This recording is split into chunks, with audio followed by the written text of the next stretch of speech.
Think about the last time you witnessed something wrong and chose silence. Not because you didn't care, not because you didn't know it was wrong, but because speaking would have cost you something real. A friendship, a job, the comfort of belonging. You told yourself it wasn't the right moment, that it wouldn't change anything, that someone else would handle it. Nobody did.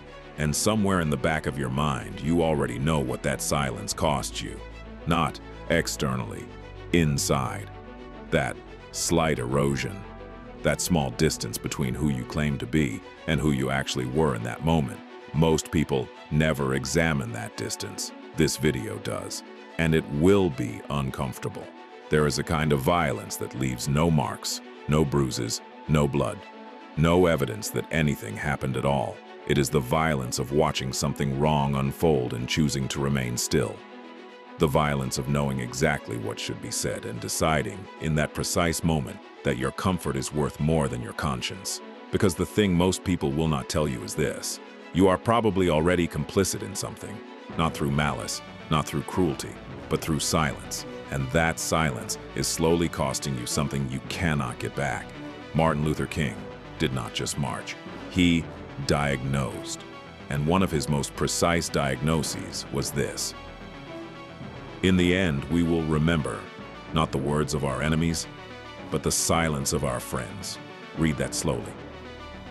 He was not talking about strangers. He was not talking about opponents. He was talking about friends. People who claimed to believe in what was right, who understood what was happening, and who said nothing anyway. That silence was not neutral. It never is. Silence always serves someone, and when it serves the wrong side, it does not become neutral by default. It becomes complicity. It becomes betrayal dressed in the clothes of caution.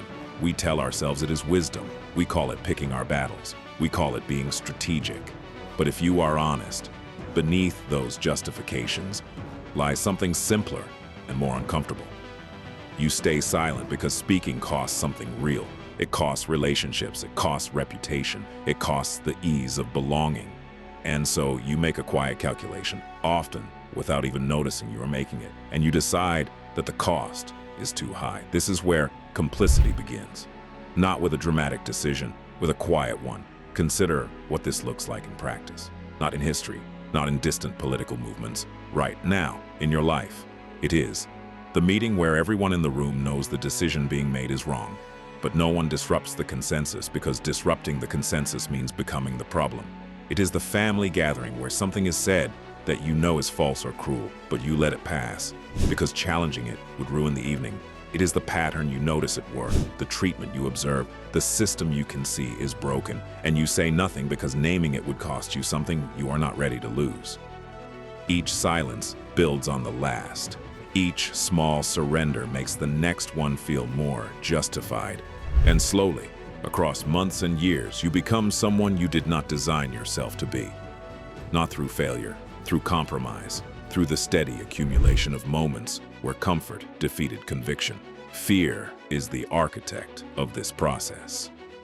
But fear is intelligent. It does not arrive wearing its own face. It arrives wearing the face of reason. It tells you that timing matters, that speaking now would be ineffective, that you must be strategic, that you must wait for the right moment, that there is no point raising your voice if no one is ready to hear it.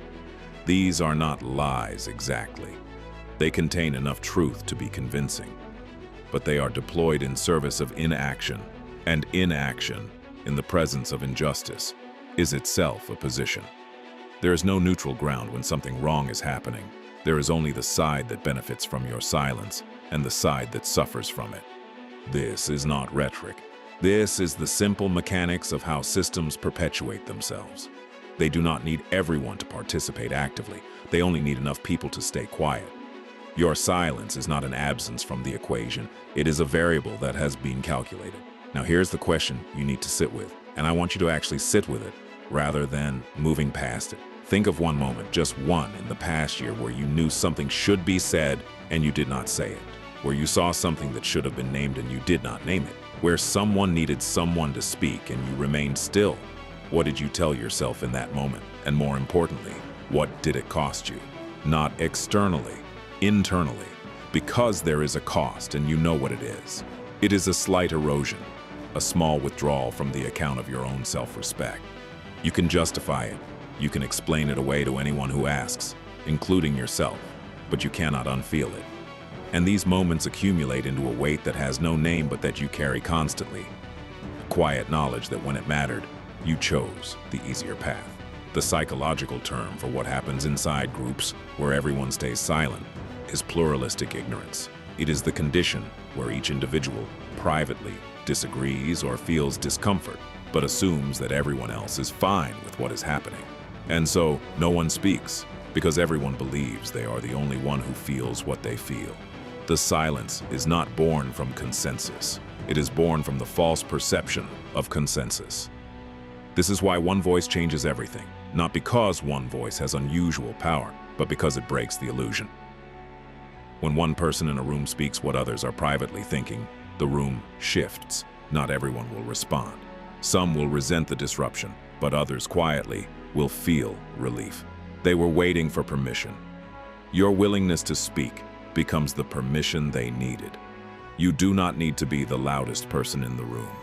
You need only to be the first. History understands this in ways that feel distant until they do not. The people who stood during Germany's descent into fascism in the 1930s were not different in kind from those who stayed silent.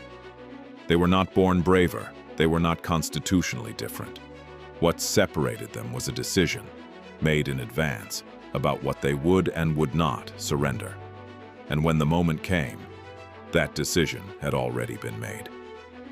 The moment only revealed what the decision had already determined. We read history and tell ourselves we would have stood. This is comfortable to believe, but the evidence suggests otherwise. The evidence suggests that the conditions that produce silence in ordinary life, social pressure, economic risk, the desire to be liked and accepted, are the same conditions that produce silence in extraordinary moments. The difference between then and now is not the stakes, the difference is the visibility. In ordinary life, your silence is invisible. In history, it becomes a fact. Internal discipline is what closes the gap between who you claim to be and who you actually are when it costs something. It is not dramatic. Does not look like courage from the outside. It looks like small, repeated choices to align your behavior with your stated values, even when no one is watching, even when it would be simpler to let it pass.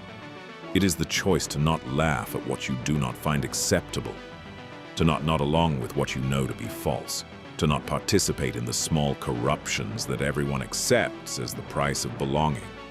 Each of these choices is small. Each of them feels insufficient, but they build. They create a person who, when the larger moment arrives, does not need to decide what kind of person to be. That decision has already been made, reinforced daily until it is no longer a decision, but a character. Modern life works against this deliberately, not through conspiracy, but through design.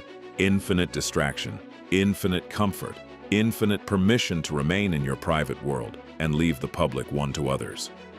The logic is seductive. Individual action does not matter. Systems are too large. Your voice is too small. These are the lullabies that keep you inactive. They are not wisdom. They are the narrative that benefits most from your belief in them. Here is what no one tells you about the loneliness of conviction. It is real. When you decide to speak against what is wrong, you will frequently stand alone. The crowd does not rush to join you. Most people are waiting to determine the social cost of joining before they commit. They will question your timing, your method, your tone. They will find reasons why your stand is excessive or insufficient. And in that loneliness, you will feel the pull to retreat, to return to the warmth of belonging, to decide that you misread the room. This is the actual test. Not whether you can be courageous when it is easy, not whether you can take a position when everyone agrees with you. The test is whether you can maintain your stand when the cost is personal and real, when your social comfort is genuinely at stake, when you're tired and uncertain and still, you do not surrender simply because surrender would end the discomfort. The strength this requires is not dramatic. It is the strength of small, repeated refusals. The refusal to nod along. The refusal to let exhaustion make decisions your principles should be making. The refusal to let the desire to be liked transform you into someone who stands for nothing that inconveniences anyone. You will always have reasons to stay silent. This will never change. What changes is your relationship to those reasons, whether you accept them as the price of principle or allow them to slowly reshape your principles until they demand nothing from you. You cannot call yourself someone who values truth and remains silent when truth is costly. You cannot claim to stand for justice and look away when justice requires something of you. The self-image and the behavior must eventually align. If they do not, one of them will eventually give, and if you do not choose which one, life will choose for you. The world does not need more people who can explain why they stayed silent. It has enough of those. It needs people who can explain, even if only to themselves, why they spoke when speaking cost something, why they stood when standing was lonely, why they refused to let comfort purchase their complicity. That refusal is not heroism. It is not rare talent. It is a practice, a daily, unglamorous practice of bringing your actions into alignment with what you actually believe. The strongest position you will ever hold is the one you refuse to abandon when everything around you is moving. If this reached something in you, something you recognize and do not want to lose, subscribe. Not because of the algorithm, but because what this channel builds, slowly and without apology, is the capacity to think clearly about what it means to live without surrendering yourself. These ideas need consistency to take root, and they need an audience that takes them seriously. Share this with someone who understands the cost of silence. They are rarer than you think, and they are exactly who needs to hear this.